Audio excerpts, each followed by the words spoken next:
ongoing crisis in Venezuela, President Nicolas Maduro has still not agreed to call new elections there despite weeks of demonstrations and many deaths. 40 anti-government protesters have died. And Thursday night, the nephew of international fashion designer Carolina Herrera was found murdered in what they believe was an apparent kidnap for ransom. And that may well be another sign of the spiraling crisis, the social and economic collapse there. Our colleague stationed right there in Caracas, reporter Cody Weddle, is with us today. Cody, good morning. Bring us what is going on the ground right there. Good morning to you guys. Well, we are officially in our second month here of these ongoing protests and demonstrations, and the opposition continued with its plans this week. They called 4 protests last week.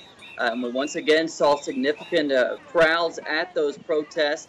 They're also trying to diversify their attempts at these demonstrations. One demonstration included the participation of the grandparents, the older folks here in Caracas. They also at one demonstration to encourage people to make their own shields, symbolically protecting the Constitution, but literally protecting against projectiles and tear gas. So these protests continue, and there's no sign that they will let up in the coming week as well. Hey, Michael Putney here. There is a disturbing report in today's New York Times and Miami Herald that many or some of these protesters are being taken to military tribunals rather than civil proceedings. Explain to us what's going on there. That's right. A significant number of these protesters are being tried in military tribunals, and the government response, the government's answer to that is that they are committing acts of terrorism. That's how they are trying to try them in military tribunals.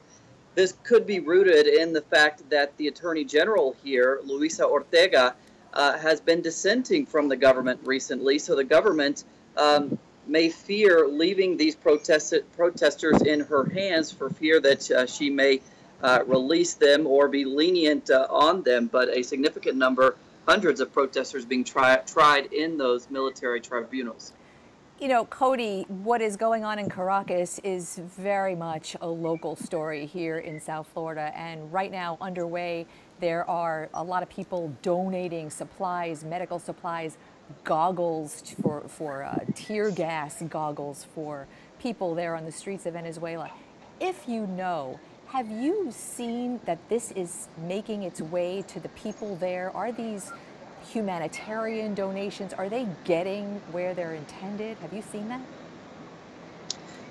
It appears that at least some of those materials are getting here. You know, I spoke to a paramedic group, a group of young medical students who go out to these protests, and they assist protesters and also National Guard and police, and they say that many of those materials are sent in from abroad. The problem is that the government doesn't want these materials to get here, so in many cases they have to be sent in personal luggage. In other words, people who are coming here have to pack this stuff in their personal luggage to get it here, because they're afraid that if it is shipped, it will be discovered and confiscated by the government. Wow. Cody Weddle, we really appreciate the update today and your reporting from Venezuela every day of the week on Local 10 News.